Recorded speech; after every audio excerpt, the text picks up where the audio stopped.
This week on Three Dad Bods. This is going to be a crazy country because look what's going on in Texas right now, for example. It's on the verge of a Biden civil war. administration is willfully not policing the border. In fact, they've almost put a everybody welcome sign out, and anybody that wants to walk across that border.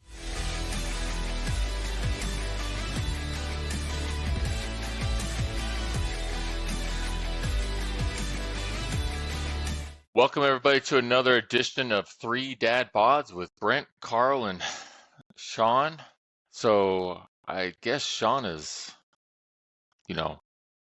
moved on, passed away, and I've been incredibly sad over the last couple weeks in hearing that he's left us, that he's passed away, and I've been absolutely so distraught on how quickly that had happened. And I think back to all the memories and I hate to pop your bubble, Brad, but I know he's terrible at social media, and no one knows if he's alive or not, but he's alive. I talked to him yesterday. Wait, what? Yeah, he's alive. Hold on. I thought when you said he was moving on, I thought he was like, he's taking a break from Three Dad Bods. Oh God, thank God. Oh my God, I built this shrine, about a Sean shrine in my house. And I've been just crying and stuff. Oh my God. Hey, Trey, tear down the Sean shrine. Tear down the Sean shrine, please. Oh, thank goodness. Oh, so he's just taking a break from us, not, he hasn't moved on. Do you blame him? Woo! Oh my God. Thank God. Anyway, no Sean today, folks, but you'll see him occasionally this year. But it's the Brent and Karl show, and Three Dad Bods.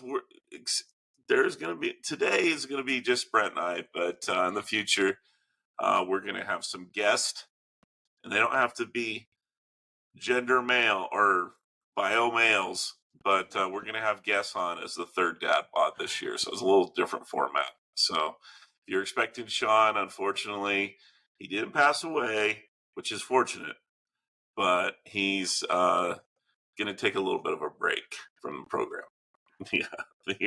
Yes. Thank you, Brent, for the prayer for Sean. So, we're coming up on 1 year of our show, and we took a bit of a holiday break here, kind of got everything settled. The holidays came through, and we're just a big giant tidal wave of stuff, and but we're coming up on 1 year of our episodes. I've kind of missed, man, looking at your ugly mug.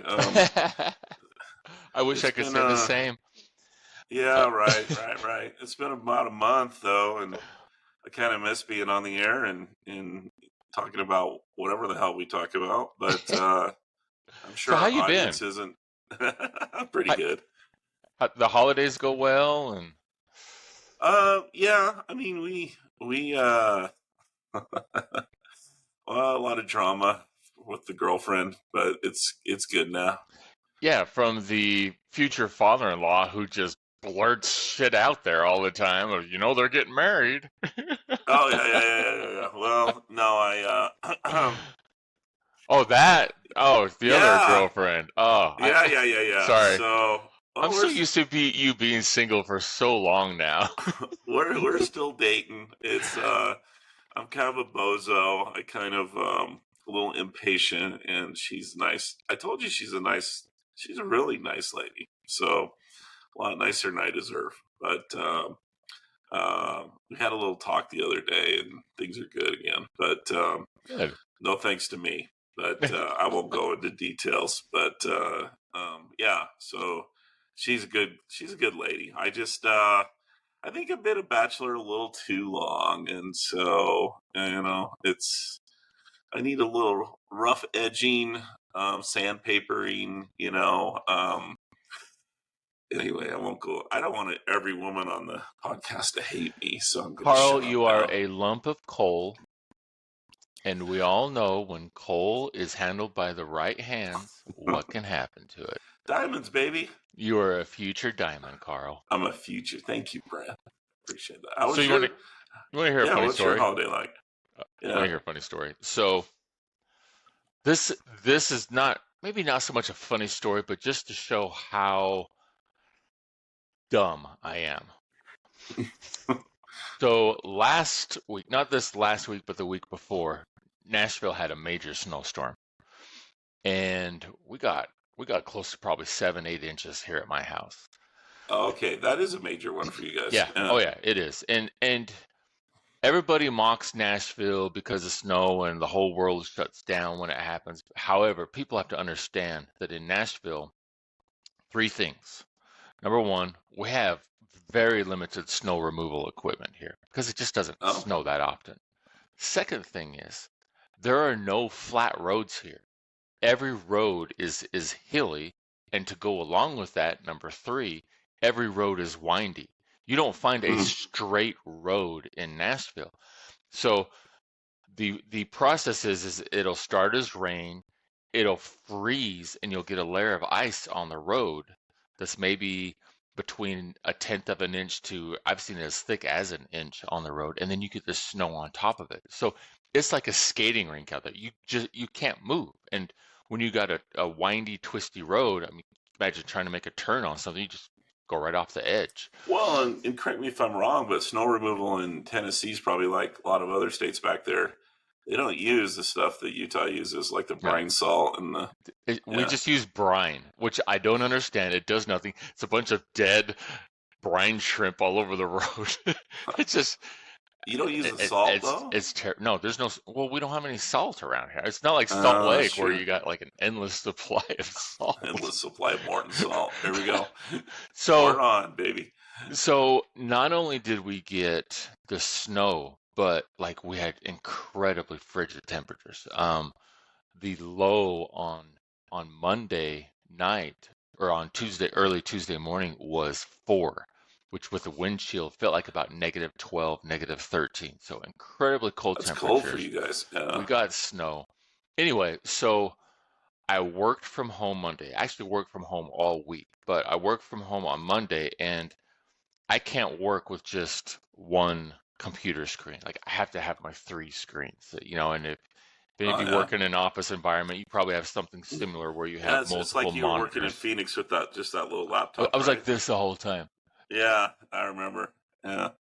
And so I drove down to my work in the snow and on the interstates, and this is after this. I mean, this is about 24 hours after the snow. There was still probably about 3 to 4 inches of snow on the interstates. So drive all the way down to work, get my monitors, come back up here, get everything set up, all that stuff, go to bed, wake up the next morning, and my wife says, "Hey, we don't have any hot water. Like anytime I turn it on hot water, it's just nothing comes out." I was like, "Oh my God." Oh no. Cracked a pipe or the water, trying to figure out what happened. So I go downstairs. This is where our water heater is. It's in our garage. I go downstairs to check it. And the idiot that I am, I didn't shut the garage door last night, the previous night. Oh, man. It was 4 degrees that night. So did it freeze your pipes? So I cranked up the water heater temperature, and then I wrapped the pipe with a towel, the pipe that comes into it. And after about 2 hours, the hot water came back on. But I left the damn garage door open in 4-degree temperatures. Yeah, dude. Yeah, that'll stop stuff in your house. That's for sure. Oh, that's crazy, man. Absolutely incredible. The they shut down. Brent. We got a company alert that all our so Vivint's now owned by NRG Energy. So they're basically. Hey, watch your language. No. Oh, NR. Sorry. Okay. All right. Go ahead. Yeah, but they own a bunch of power and gas companies up in the Midwest where you are and closer to Pennsylvania. And everybody was on alert to work from home except for Utah because we don't give a rat's ass. We go out in the snow, cold, frigid. It doesn't matter. Yeah. Go to work. So did you watch any of the college football? Yeah, it was. I'm actually into basketball this year for the first time. The Big 12. You have a reason to be. Awesome. I mean, What's that? the kids have been doing pretty good, haven't they? They have. They have. As far as football is concerned, yeah, Michigan was just freaking awesome. I was predicting that. Well, when we had the office pool, as far as the Final Four pool, Yeah. I did pick Michigan. I didn't think you were big out on Alabama, but wasn't that a great game? I mean, it's overtime yeah, loss. yeah. Alabama And has nothing to be ashamed of. if Michigan had won, I still don't know. I think Alabama Washington, that could have been different too. All the games this year were actually exciting. They were They were great. actually, there wasn't a We runaway. finally got good games the whole way through. It was what we've Amen. all wanted, And Well, I'm still kudos to excited about the Washington. 12 team. I still am. It's gonna be fun. We'll see. It to me it takes away one thing about college football over the last 20 years, for the most part, I will say, is that you have to be perfect. To win a championship, True. you have to be perfect. And Mm-hmm. it puts a lot of pressure as each week goes on. And, it's like right around week 6, week 7, we would start to see these crazy upsets. You see like an Ohio State team lose to Purdue. And then that changes the whole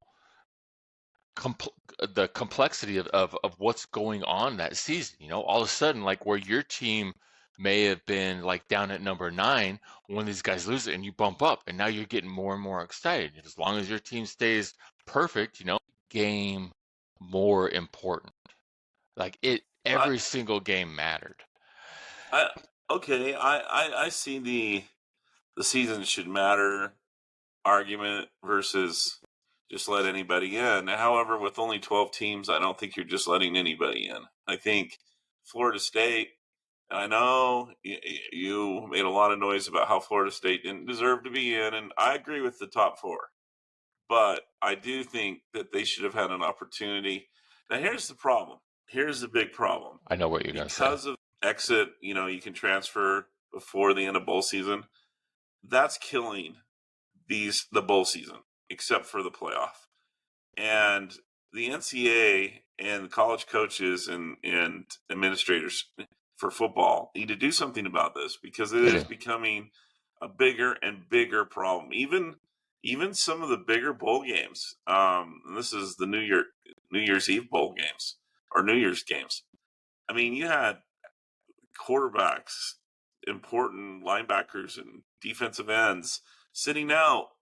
Why? For the NFL. Yeah. I mean, come on, man. That's not how we used to do it. And here's the thing. The reason why the NCAA football subdivision conference is kind of exciting at bowl season or during the playoffs. If you don't make the playoffs, you're out. Your season's over. Now, what the NCAA could do is they could say, hey, for the teams that didn't make it, you still get to practice to a certain date in December, like if you did have a bowl game. They're So still for your having bowl younger games. What's that? They're still having bowl games. I know, but no one's going to them. That was the one disappointment, because half the team's not even there. They're all sitting out. I think if you're going to have a 12-team playoff, and the whole idea is to do it like Division 2 is done in Division 3, but in Division 2 and Division 3, you don't have all these bowl games. Let's just throw the bowl games away. Let's stop. What I'm trying to say. Nobody cares about the cheesy, delicious flavored holiday season bowl. No, only the gamblers like those games in ESPN. It's true. I mean, no one wants to see didn't watch one bowl game. Yeah, it's true. And get rid of those, and then you just have the playoff. And maybe you have eventually like an NIT situation where you got, all right, we're going to take another 4 teams and do whatever. Nobody gives a shit about that anyway. Yeah, but if you don't make the top 12, if you don't make the playoff, the NCAA playoff, you're out. You're watching. All I'm saying is, because this is where the coaches get pissed off. Well, we wanted the bowl games because then we can practice until the 15th or 16th. Fine, give them the practices for the young guys. And that, and the older guys can, they're done for the season, and then call it a season.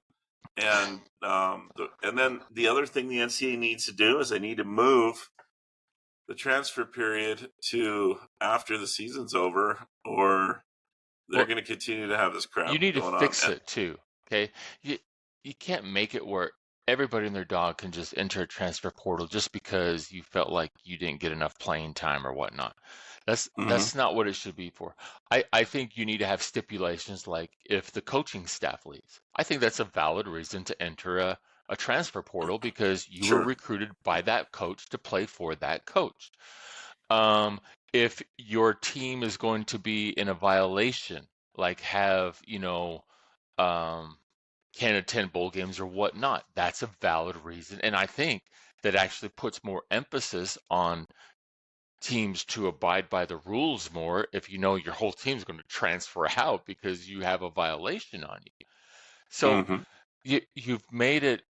I mean, God, a transfer portal. Now people are transferring for money, and that's the next thing they have to get a hold of. You can't have the wild, wild west out here where you just pay millions of dollars to players. Anyway, I think this next year should be. I mean, there's a lot of changes again. Pac-12's gone, which they had a good year going out. I'll have to hand it to the Pac-12. All those teams in chaos, they rose to the occasion.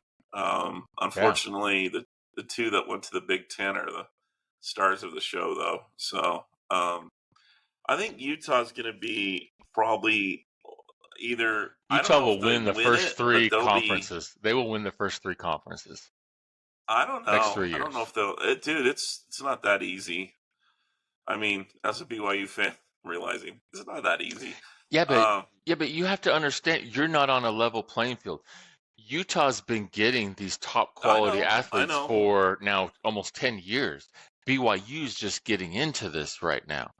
I won't say they won't be the favorite, Utah. I'll admit that. I'm just saying, after being in a P5 conference now, like let's take the basketball for example.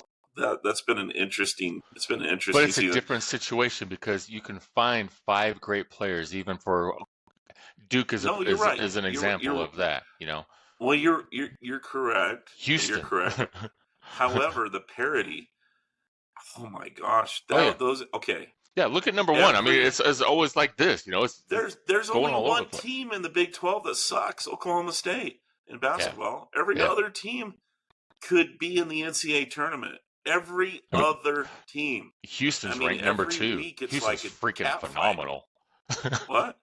Houston is ranked number 2. I mean, they're amazing. I mean, BYU was leading at one point, and then they got. I mean, Houston's just athletically superior, but I mean, it is a rough, tough. I mean, I can't wait for Utah to be in the Big 12 next year in basketball. I mean, it's going to make your pro. See, this is the thing about P5, and this is where I think maybe BYU is going to have to take its lumps in football. In a P5 conference like the Big 12 in basketball, I can already see BYU getting better each game because they have to compete. I mean, these guys, you're going to get beat by 40 if you don't. Right. And they're being forced to get better. I mean, you have to get better. If you don't get better, you're going to die. It's almost like execution. You're getting thrown in a pit and you got to fight the big bully. And if you don't, you're going to die. Well, it's like do or die, boys. Here you go. And so, and I'm kind of proud of my kittens. They've done pretty well so far. We'll see. I think they're getting tired though. The last game I watched against Texas. Well, I think I think where you begin to know, you look at Utah's facilities before they joined the Pac-12, and then after they joined, and the money that came in, and that's where you start to see the stuff. And yes, then you're taking kids out, you're showing them your enormous weight room that you got with, the jacuzzis and all kinds of stuff, and then the stadium with the stadium upgrades and the little tiny things that make the event better and bigger, and that's where you then begin to see better athletes coming in because they're going to go to those types of schools where when you're not inside of a large conference and you're getting all that from conference money. It's a lot of conference money that gets distributed to the school. the favorite this year, next year, but as long as Kyle's still coach and the program's still pretty decent shape. I mean, you've got a great quarterback coming back for the Utes, so you got to favor them. It's like his ninth year. And the other programs, I mean, the Ute basketball teams, they're decent, but I mean, they're going to get better in the Big 12. I think the gymnastics program is probably going to be one of the better ones in that conference. Oklahoma. Oh wait, no, they're gone. Never mind. But baseball. The Ute women's basketball team is the Big 12 women's basketball is pretty tough, so they'll do okay there. Yeah. The baseball is where they're going to see improvement. So will BYU. They're going to have to compete with all those Big 12 baseball teams, and at the first they're going to be dog shit, but over time, I think they're going to get a lot better. So I think all the way around, I mean, here's the thing, man. There's no other conference to go to out here in the West. I mean, you know, right. The WCC was a joke, man. You go to a basketball arena and there's 1,200 people watching. That's it. Yeah. Now every conference road game, there's, you know, even Baylor, you know, with their new facility where you have to sit up in the rafters if you're watching the TV broadcast, but it's beautiful. They've spent millions and millions and millions of dollars on their facilities. I mean, it's awesome to be every game to be like, this is like an NCAA March Madness game, you know? And it's like, as a fan, you're just like, okay, I'll pay some more money to go watch Kansas at the Marriott Center. You bet. Look, you know?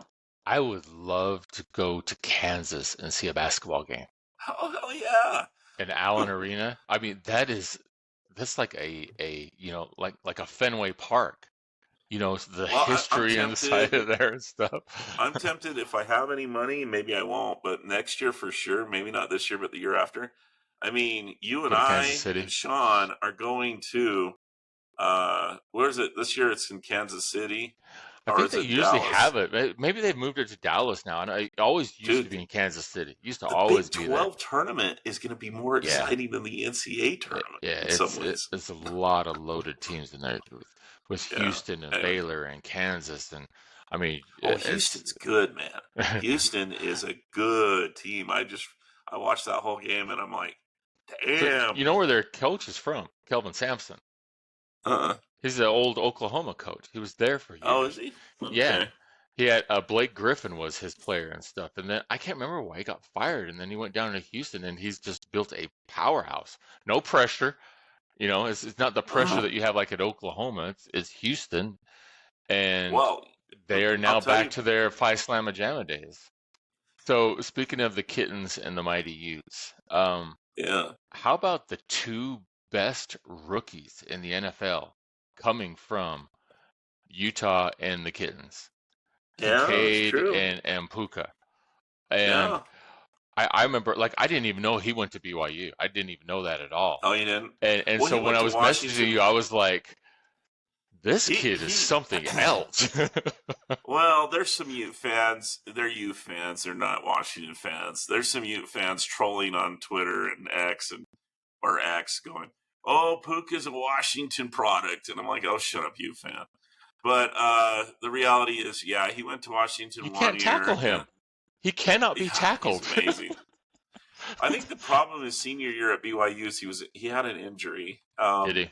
But he's solid though. And then Kincaid had an amazing season for Buffalo. Like he's that little dump off guy, that little Travis Kelce kind of guy, or you know, the Zong. Is Taylor Swift gonna date him after she drops Kelce? She likes tight ends. It was exciting. It was exciting watching them, and you know, I'm of course a diehard Niners fan, so I'm very excited about these playoffs. But we play Detroit tonight, and I'll be honest with you, like it's hard not to cheer for Detroit. I mean, a team that has been terrible for so long with a great coach who's changed the atmosphere in that locker room has everybody in that town believing, and they've got a very, very solid team. They're weak in the corners. I do worry about them because the Niners are loaded everywhere. They're absolutely loaded everywhere. And I put my money on San Francisco, and I think the Chiefs are going to eke out a win. I don't know how they're going to do it, but they're going to win tonight. Okay. And Baltimore's going to be sad again. Andy Reid. Okay. Andy Reid is coaching his 11th championship game. 6th in a row. Yeah. 11. That's elite. That's GOAT status. That is very good. That is Marv Levy type of status with Buffalo. You know, I mean, it's above that.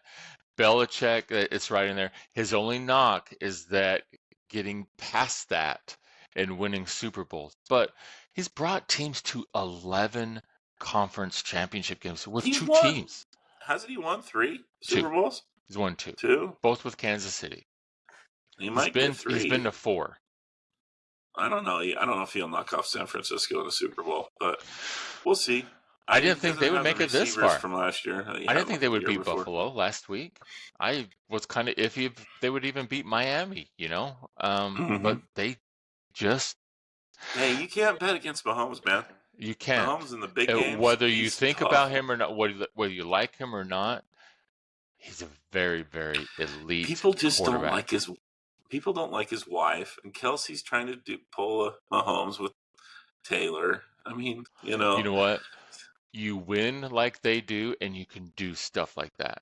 And so that's what they do. They do nothing but win. It's Kansas City. Let's make our predictions because they'll hear us after the fact. So, Niners and Ravens, and it's going to be a great game, and the Niners will pull it off.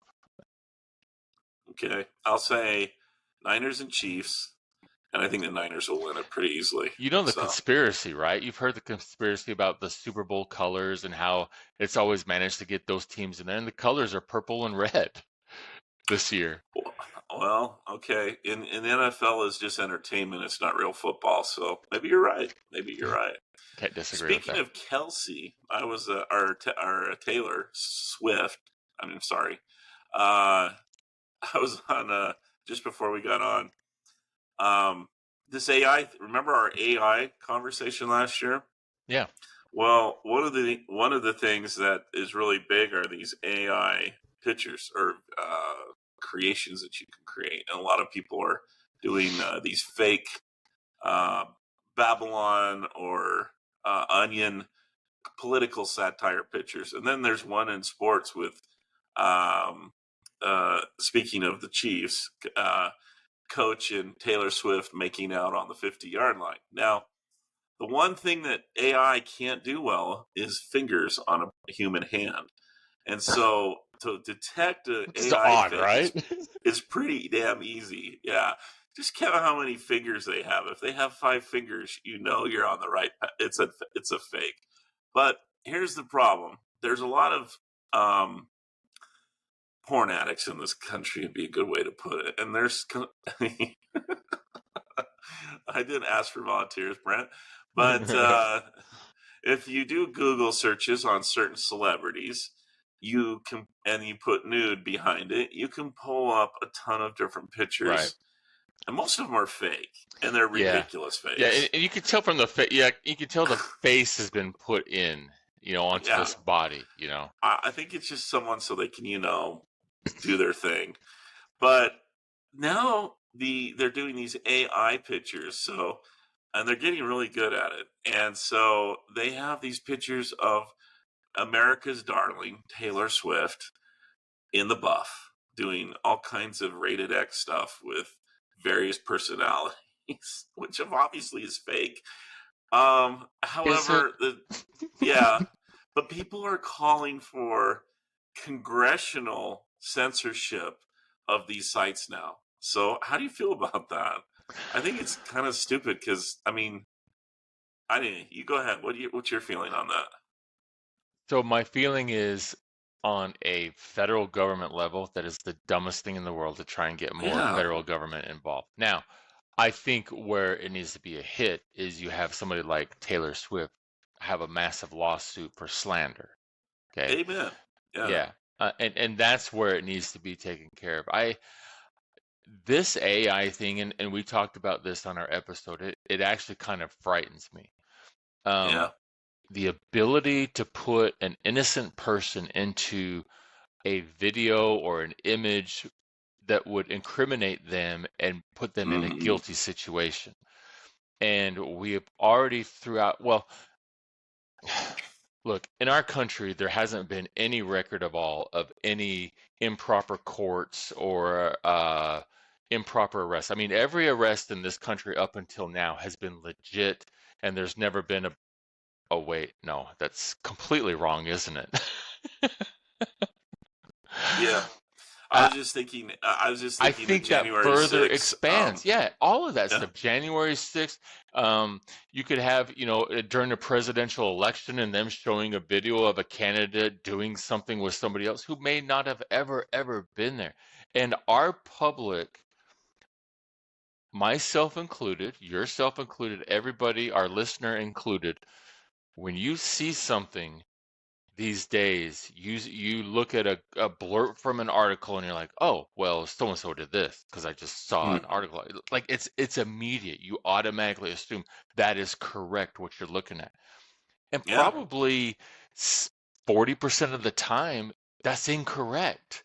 It's just somebody's thing to get views out there, to gather your eyes, to drum up something that they created, and blah blah blah.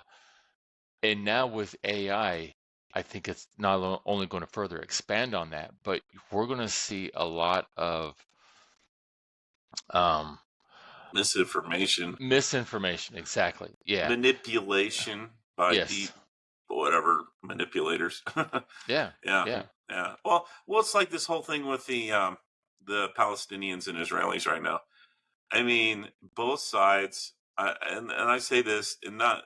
I mean, I'm not taking it. Well, I am taking a side. I'm pro-Israeli, but but here's the problem, and this is Ukraine and Russia too. There was so much BS that you'd see a tweet. Oh, Russian soldiers using chemical weapons, and then you'd see a tweet of Ukrainian soldiers chopping off and you'd see the picture and video, and you think it was real, and then it's all of a sudden, oh, that was a fake. Yeah, or that was 15 years ago. Or that was 15 years. Yeah, exactly. Yeah, it already was a problem before. But you're right, Brent. I mean, how are you going to validate a video? Me automatically. How are you going to prove a video?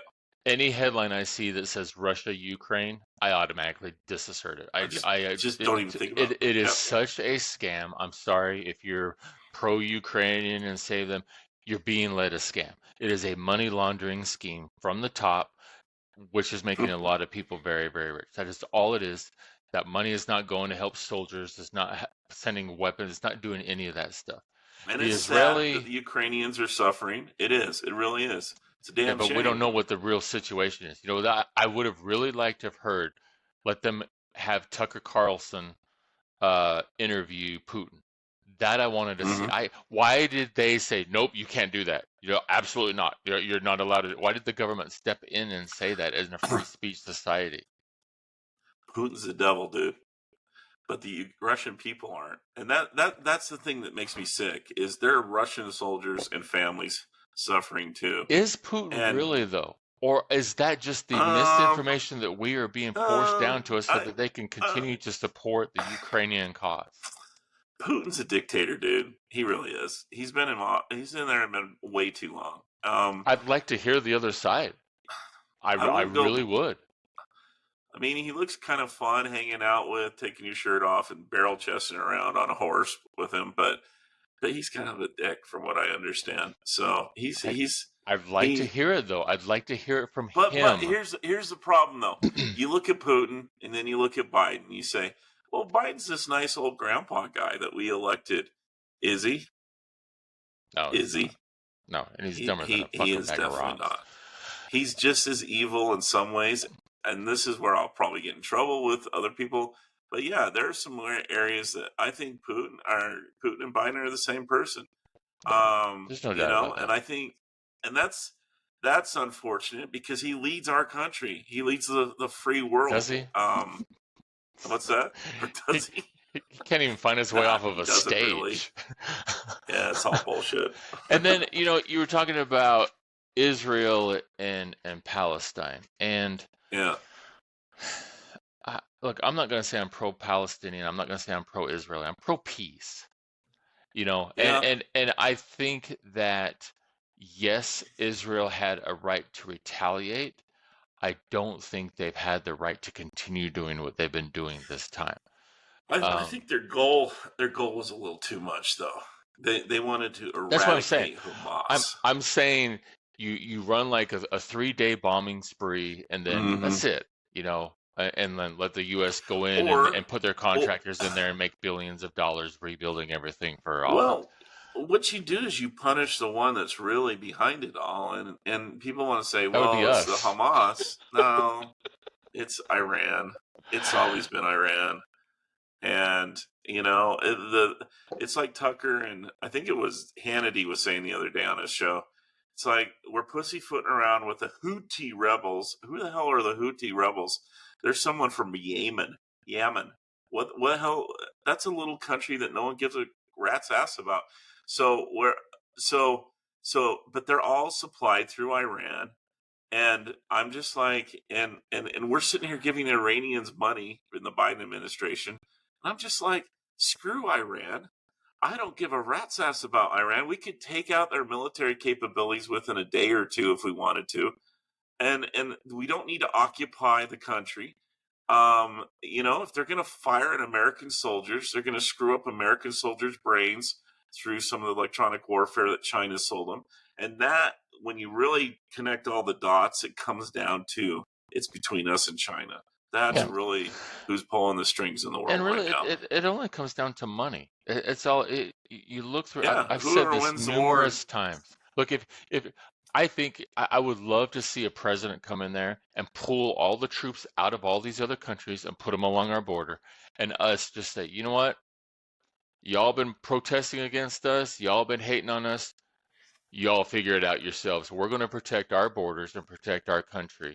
And the reason why it won't happen is because the billions of dollars that are going into contracts that pay for these politicians' pockets and all their parties and all that stuff is too much. It's almost like the NCAA, and football and bowls and conferences and all that stuff. There's Whoa. too much money to be made. And I've said for years and years, I just want you to think about the U.S. always has to be in a conflict with somebody. We Well, had World War One, the Germans. We had Germans Part Two and Japan, throw them in there. Then we had Korea. Then we had Vietnam. Then we had the Middle East. Then we had, yeah, I mean, it's always something that is, now this is our enemy. Now this is our well, enemy. what's going to happen in 2024 when Trump wins again? Uh, this is going to be a crazy country because look what's going on in Texas right now, for example. Um, It's on the verge of a Biden civil war. administration is willfully not policing the border. In fact, they've almost put a everybody welcome sign out, and Yeah, anybody that wants to walk across that border gets a free pass to New York, uh, L.A., Chicago. yeah. And Governor of Texas finally said, "That's it. I'm done." And it's not even the whole border; it's just one area that a lot of people are coming in through. But so there is a big battle going on, folks, right now, this moment, and it's probably not going to be resolved by the time we uh, uh, air this episode. But for the first time, there is a constitutional crisis that's pretty significant, and it's going to be interesting how it bears out. Because honestly, the federal government over the last since the Civil War, the federal government is becoming more and more powerful, and the states have become less powerful. But that's not how the Constitution was set up. And the state of Texas, God bless them, and Governor Abbott have said enough's enough. If you're not going to defend our border, which we're part of the United States, thank you, then we're going to. Yeah. And it was cool because they moved in, and now they moved Can the you Texas National Guard in, but they might be federalized by the Biden administration, which would be the first time in a long time that's ever happened. It's going to be very controversial if he tries it. can you think of a country that allows anybody just to walk No in? one. Yeah, you're No one. right. Sorry, Brent. You're right. No No, one. no, you're 100%. I mean, that's the whole point. And the border crisis isn't about Americans saying we don't want anybody in our country. That's not what we're saying at all. Look, Yeah. I work with 5 Ecuadorians, 3 Cubans, several people from Mexico. Okay, several of them. If you want to talk about the people that have a disdain for these people coming across the border, ask any Yeah. of them, because they Yeah. did it right. It was very hard work, the sacrifices they had to make, but they did it right and they came to this country. That is all people are asking. You cannot have That's an all I open want. border inside of a country, because what is going to happen? We're going to have a catastrophic event that's going to happen in our country. I'm not trying to put fear in people right now, but that is exactly what is going to happen with this open border. You can't have people willy-nilly and just coming in, rapists, criminals, drug dealers. Yes, those aren't the only people coming across, but You're they right. are coming across. You have to have a way to vent people coming across, and there is a For, right way to get into this country. Former FBI employees are sending the administration open-ended letters stating is getting to a point of being out of control. You've got young, and these are military-age men, and this is where most of these immigrants, illegals coming in right now. There's thousands and thousands of these military-age young men, not just from Ecuador or South America. They're coming in from Africa. They're From coming in from Iran. Iran, Yep. the Middle East, Yep. Russia, China. I mean, Yep. they've got private hotels down in Panama to house Chinese immigrants trying to get in the United States illegally. I mean, it's out of control, man. It is. And It is. you're So right. I so can't let me even ask you go to this, Karl. Ecuador. Well, I can't even immigrate to Ecuador without having some means to take care of myself. They wouldn't let me in unless I can prove that I have a job or I have a certain socioeconomic status. They wouldn't approve my immigration to Ecuador if I'm homeless and I don't have a job. So why would the federal government not protect the border? Oh, there's 2 things going on right now. First thing is funding to Ukraine. The Biden administration is using it as a bargaining chip with Republicans to force Republicans to fund it. Number 2, they continue to let that many people in. They are increasing their base, okay? And they're trying to turn Texas purple. Texas is the prize. Well, I'm going to take it beyond that, because if you have a catastrophic event that happens, heaven forbid, I'm not hoping this ever happens, but let's say a terrorist activity takes place in several cities at once, is coordinated, okay? The United States can then enforce martial law across the country. You saw what happened during the COVID lockdowns, how people complied. Okay, people have moved away from that, realized what had really happened. There's a lot of, hey, wait a minute here. When that happens, the martial law takes place, and they then have the full effect on people, telling us exactly what we can and cannot do. You can't have a society like that. And like we talked about, no other country has an open border. Nobody's saying you cannot come here. Nobody's saying that at all. All the people are saying is you need to come into this country legally. Yes. And if you are saying no, that it's too difficult of a process, it's not fair. You know what? Then all you are saying is you're in favor of having rapists, criminals, drug dealers, child trafficking agents come into our country. You are saying you are okay with that. Well, no, I'm not saying. Well, then how are you going to keep them from coming in? You have to have a way to vent that out. And if you support that, you're supporting what are those cartels? You're supporting cartel criminality on the border. You're supporting rape. You're supporting people being just indiscriminately murdered. They're evil bastards. That's the problem. Our policy is enabling those cartels. They're not even bringing drugs in anymore. It's too good financially. Just bring people in. Well, they're getting it's people, $2,000 and then it's ahead. people going the other way with child trafficking. And if you want to talk about a true dilemma and a terrible border. Look at what's going on the Mexican-Honduran border.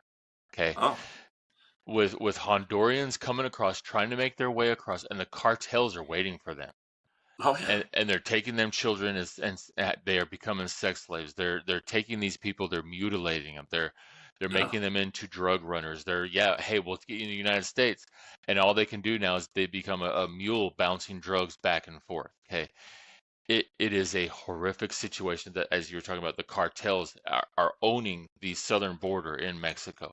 Google it, look at it, look at the news stories. They're very small in there, but it's going on there, and it's a big I mean, problem that's why happening. we have embassies in each of these countries. We should have an immigration attachment or office in each of these embassies Yeah, where people can come and file for immigration in these countries. And I know some complaints have been made that you have to have almost an attorney to get in the United States. Well, let's change that law. Let's make it right. easier for people to get through the paperwork. They do need a background check. They need to be able to have a sponsor or someone to help them financially, not just our government.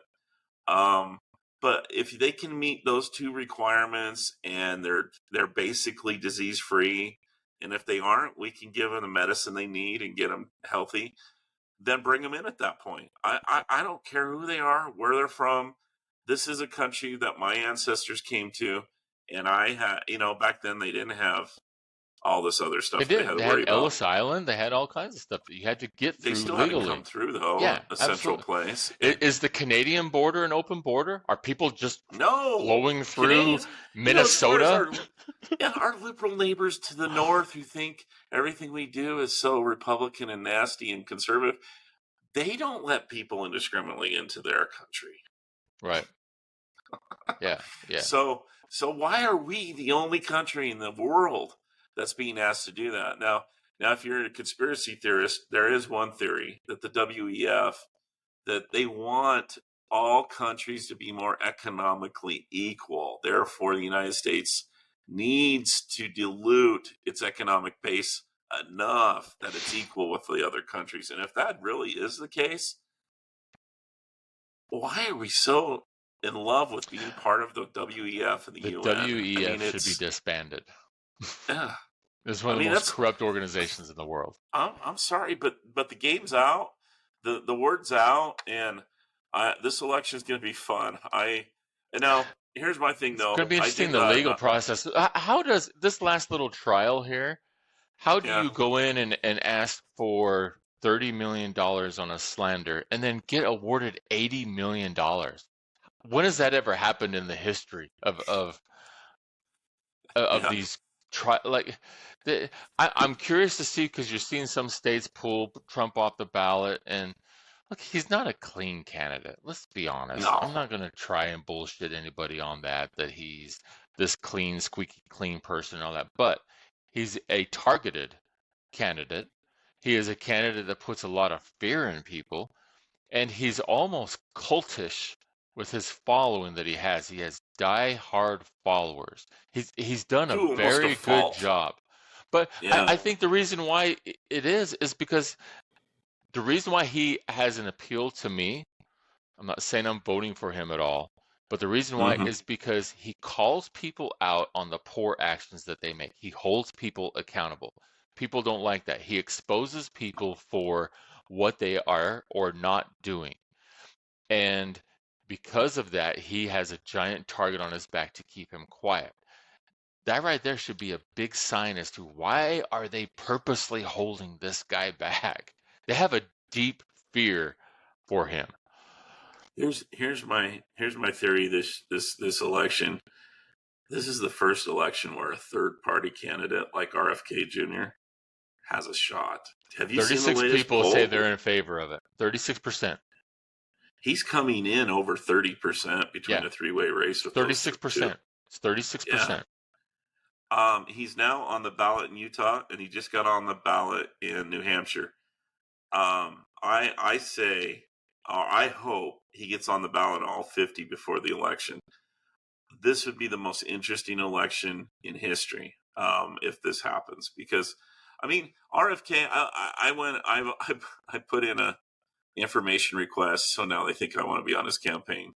But again, I'm getting a lot of information from him. There's a lot of economic things I disagree with RFK on. But I will say this: I don't think there should be a candidate you is agree 100% on. There no, shouldn't be. yeah. Then he's just bullshitting you. His wife is a hottie. Okay, undeniable. Yeah. He's pretty good looking. Okay, so that's two. That's number two. He's 2 for 2 so far. Number 3, he's for free speech. Yeah, and he's politically correct. Yeah, he's and when I say politically correct, he's not like Trump is.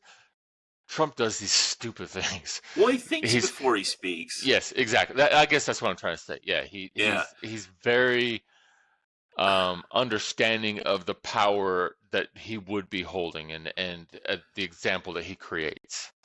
One thing I admire about him, he fought tooth and nail his own party when it came to the vaccine. He did. Absolutely. He did. He's been against those companies and wants to hold them accountable. So let me ask you this then. So Biden is sitting at about like a 23% approval rating. It's horrible. One of the worst in history, okay? Worst president ever. If he runs again and wins, can we now call bullshit on that? How does somebody with a 22% approval rating win an election? Single white women, black women, African American women. Yeah. That's why. I'm sorry, you have a 22%. They hate Trump. They hate him. He grabs them by their woo-woos or wah-wahs or flap, whatever that one lady sings. What I'm talking about. I mean, you know what's funny?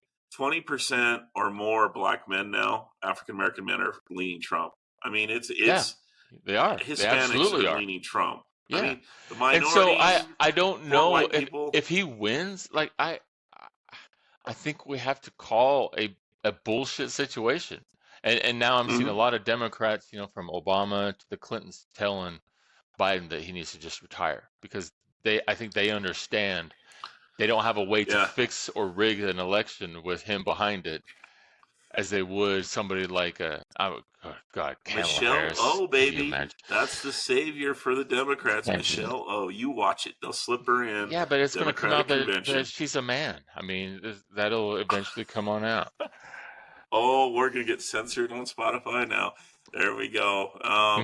She's not a man.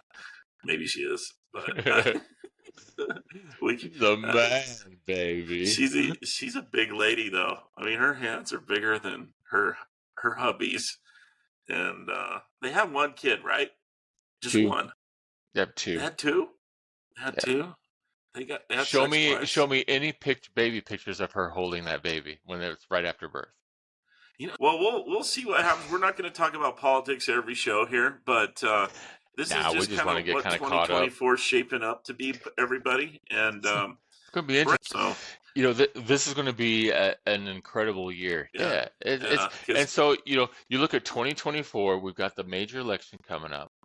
We have all kinds of political crap coming up, and you've got the Biden, his boys, trials and stuff coming up. Then you got conference realignments coming up. You've got a new 12-team playoff coming up. We've got new and different coaches coming into the NFL. It's definitely a year of change, a new type of change, I would say. And then there's the unknown, Brent. I think there's some world events still that haven't completely wound their way. I mean, there's still some uncertainty as far as the Middle East. There's some uncertainty in Europe. Economically, we're not out of the woods by any stretch. So, look though. Yeah. Okay, I have a 2024 is going to be a crazy year. One of my drivers, he's from Iran. Okay. Mm-hmm. Fantastic guy. I absolutely love this man. He's such a good person. And I asked him, because he goes back to Iran to see his family and stuff like that. And I just asked him, like, hey, would I be able to go to Iran, or is it like really crazy, insane? He says, no, Brent, it is not like that. You could go to Iran, see all the things that are there. yes, it's a different atmosphere that's in the United States, but you can get yourself a passport and see all this. Like, I would love to see. Iran is like the cradle of civilization, the Mm-hmm. history that is there. And so we think of Iran, and all we think of are these guys wearing, you know, all these, black robes and being dictators and oppressing their people. It's not like that. Tehran That's is, Afghanistan. yeah, Tehran is a city that has, women are going around wearing fashionable clothing and stuff. And Yeah, so, merch has but always you look been. at the press and everything, and it's like, oh, that's a horrible place. Oh, they hate all America. No, they don't. That's what they want us to Well, believe. when I said earlier Iran's behind it, it's the government, Right. is what I'm talking about. And they're being pushed by the Chinese or the Russians. Everybody's got an agenda. It's the average person like you and me, or your friend that drives for you. All I'm Iranian saying is I'm friend. skeptical on everything I hear. Now, I Yeah, don't believe I anything think. I hear. You Well, tell I me think. Russia's bad, I'm skeptical. Why are they bad? Well, You tell me what we need Iran's is a bad, I'm skeptical. revolution. Down with all the people in power. So, Bring on the so blue how do you collar do guys that? to lead the world. They tried to do that on January. Oh, wait, no, that wasn't us. That was actually Democrats that did that. But still. Yeah. And then they're getting like 15-year prison sentences. For what? Oh, it's all bullshit. For A what? lot of it's bullshit. They just hate Trump, dude. There's Yet this BLM dude movement can torch Trump. police stations and federal courthouses without any Dude, consequence at all. Trump was them. See, I think the reason they hate Trump so much is he was the establishment back when he was younger, when he didn't care about politics. Right. He Donated a lot was of money. one of them, and now Yeah. he's not. Yeah. They hate him. Yeah. They hate him with a passion. Yeah. Because he's bringing us unclean, unwashed people to the table, and we have a And he's say got now. a huge following. A huge following. The Democrats are in trouble this year. Unless RFK manages to get on the ballot everywhere, which he's struggling with. The Democrats are paranoid that RFK Jr. is going to get on the ballot. By the way, so yeah. Trump If they were help smart, RFK. they would have gone behind him and put him as their major candidate, and he probably would have won. Well, the Democrats, everybody wants to say that the Republicans don't have a fair primary. Oh, BS. The Democrats are the ones that have a problem with a free primary. We Yeah. all know that Sanders won those elections. Yes. Yeah, exactly. We all know that. It's freaking. It's the Clinton amendment. It's the Clinton party or Obama party, yes. and right now it's Obama. That's why I say don't be surprised if all of a sudden Biden gets an extremely bad case of doesn't know where he's at. And the 25th Amendment is invoked. Yes. And can you imagine Kamala Harris as president of the United States? Oh. Equally, if not worse. She is a person who. Have you ever listened to her speak? She makes no sense. Oh, I know. She makes no sense. She's got word salad down to an art. What were we talking about, Kamala? I don't remember. You asked me a question about and we can send speech. people to the skies because the skies are really tall, and they're tall and endless and beautiful with the skies because they're up in the sky. You know how she got her political job? Sleeping. Yeah, exactly. She slept her way to the top, it shows. Come on, women, earn it. One thing I feel bad about with Haley Barbour is she's actually a pretty qualified candidate. She's going up against the Trump machine, and you're not going to beat. She supports the Ukraine, and she does. I don't think she's an establishment candidate. Yeah, she really is. I'm not a big fan of her. No, politically, I just disagree with her. That's why she's losing. So on a complete different flip note, okay, mm-hmm. kind of pull us out here and wind us down here. Yeah. I found this last week rather ironic with look, I don't care about Oscar nominations. I could give two shits about Emmys and any of that stuff. It means absolutely nothing to me. I can't even remember the last time if I ever even watched suffer through their stupid shows. However, mm-hmm. the Barbie show only received one nomination for an Academy Award. It was for Yeah, Ryan Gosling, as which Ken. is the whole premise of that movie. Oh, I choked. Ryan and I, my son, we choked through that whole movie one night because it was my free on Amazon. my niece Oh, Miriam pointed that out, and I love her to death, and she's 100% correct about this too. That's what the whole point of the movie was about, is how women do so much hard work, get very little credit. Ryan Gosling wasn't even but then they give him the credit. I love it. Yeah. Oh, that was such a it was preachy like show. the there you go. Yeah, dude, that was one of the preachiest shows I've ever seen. I It's yeah, a good show. It's not a it bad was show. it was fun. I mean, it was fun show. It Yeah, was, yeah. It but was. I've seen. I haven't watched the whole thing. I watched part of it and then I got it sidetracked. was just a I little did go see The preachy, is all. Beekeeper. I saw The Beekeeper last night. It's a Oh, great was it movie. good? Absolutely awesome Okay. movie. But I love action movies, and the reason why I like this movie is usually when you get a movie where, somebody is powerful and strong, there's always a point in the movie where like he kind of becomes a little bit defeated and then he's got to make his way. This movie's not like that. He fucks everybody up from the beginning. Welcome back to 2024. Back to our episode, listener. We appreciate you listening. Good to see you, buddy. And we'll be cooking some stuff up. Yeah. And you and I just need to sit down and talk it over what we're gonna do exactly. But it's gonna be a fun year. So stay in tune. We're back, guys.